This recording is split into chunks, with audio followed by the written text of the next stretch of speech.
Kia ora tato, it's Gary Hornby here, speaking to you from Trinity College at the University of Cambridge, where I'm based here now for 6 weeks as a Rutherford Scholar and Canterbury University Fellow, to do some research and writing and liaise with colleagues here in Cambridge, and I'm looking to write articles on inclusive special education, bullying, special education training, and also parental involvement. So I shall be quite busy. But in order to help me with my work, they've allowed me to use this room, which is the Vijani room. It was set up to attract Dr. Vijani to come to Cambridge, and he came in 1701. The room has apparently remained very much the same for over 600 years. And it was originally a chemistry laboratory. But anyway, as a visiting scholar, I'm allowed to use this room to help me to get the right kind of atmosphere to do my writing and my research. And it certainly does that. I think you can see there the cloaks, what do you call it, academic dress hanging up, ready for going to dinner. And next to them you can see a decanter with sherry in it. Just to set the right atmosphere to help one work, and I find that it does help.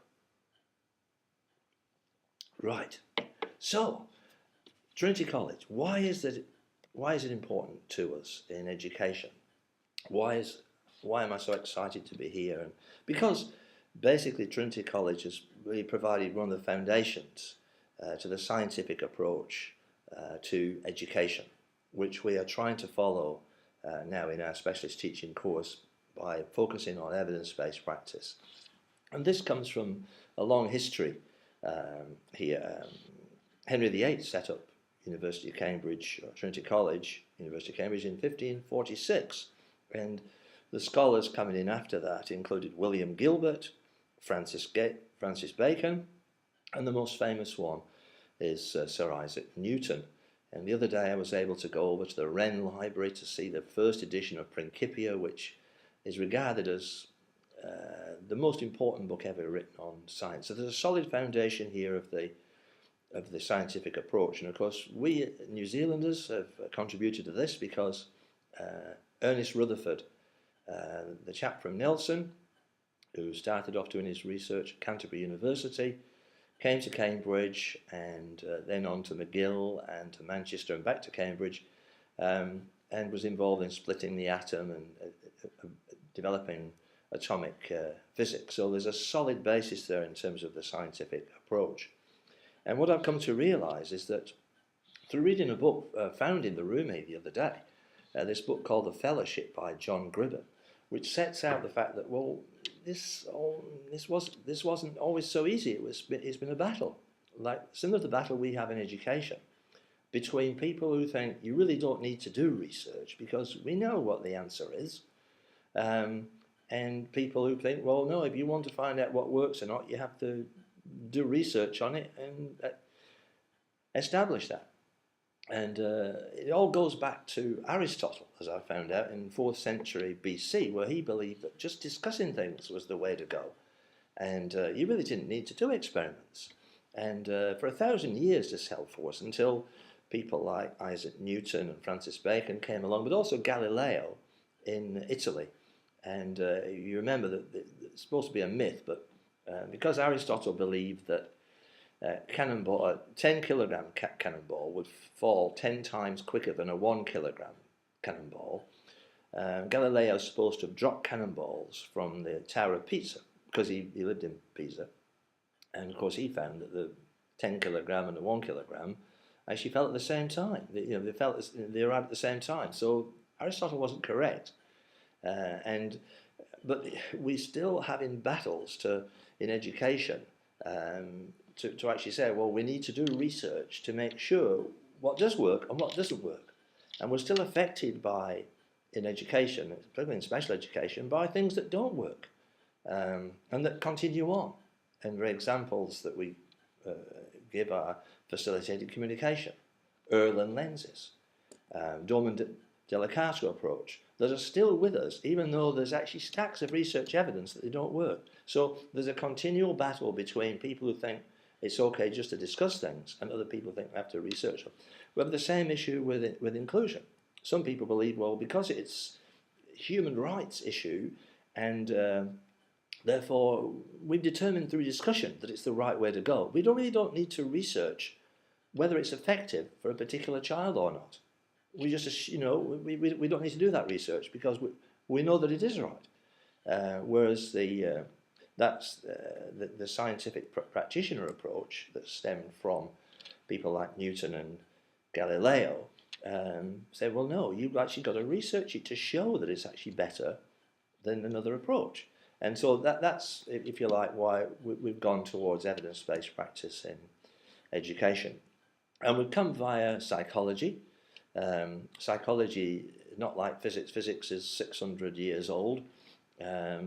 Psychology is about 100 years old. But we've had people in psychology from both persuasions again. What the ones that have contributed most, I maintain, are the ones that have been scientist practitioners. And I'm talking about Carl Rogers, who actually researched what are the key elements in effective relationships. And he did this through scientific research, and he found out there were three key elements, the Rogers triad. Unconditional positive regard, respect, and empathy, based on research that he did. And that you'll see that in book 4 of Domain 4, that a lot of book 4 on interpersonal relationships is based on Carl Rogers' scientific research and his work. And then, of course, we've also got Skinner and the applied behavior analysis, which has come out of all Skinner's experiments in the behavioral field. So we have functional behavior analysis, positive behavior interventions and supports that have all come out of this scientific approach. But yet, we're at a place where we know some things are evidence-based practice now, thanks to Bob Slavin, Best Evidence Encyclopedia, What Works Clearinghouse, John Hattie's work. We know these things, but yet they're not implemented to the extent that we want them to be implemented. So we've got a continual battle going on. As there was in the field of physics 500 years ago, we're now having it in education to establish, that we need to do research and then base our practice on what the research shows us works best. Anyway, that's my little introduction there, and it's been marvellous to be here at Trinity College and just research all this and to think about it. Then down to business. The next 4 weeks you've got, I think about 4 or 5 weeks you've got to study Domain 4. The first 2 books of Domain 4 are to be studied in theory in the next 2 weeks. These were books developed by Georgia Jensen Proctor, who's a RTLB in Auckland, and myself, and we try to put in as much evidence-based practice as possible. But of course, in education, not everything has had the research done in it that it needs to do. So some of them are promising practices, and we've tried to make this clear. But there are 10 different interventions in book 1. And there's so much material there that you couldn't possibly study all those in a week. I mean, no one could.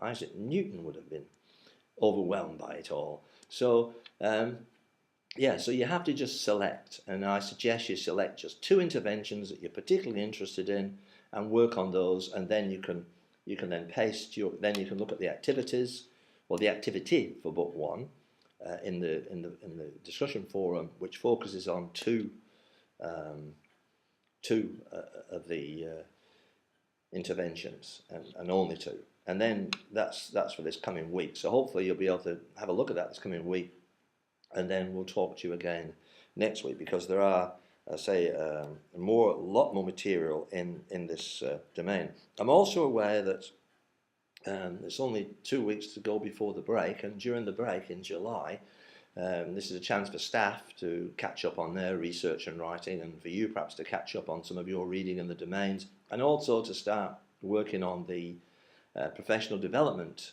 session that we've asked you to do for assignment 2, which is due sometime in early August. I have to check that day. And that's based on the literature reviews that you did so well. We were so impressed by your literature reviews, so you've got a solid base there on which to base that PD work. And July will be a chance to catch up, also to have a break as well. So I wish you the best, and keep thinking, keep working, keep challenging, keep learning, and most of all, enjoy yourself. Bye-bye. Talk to you next week. Gary. See ya. Bye-bye now.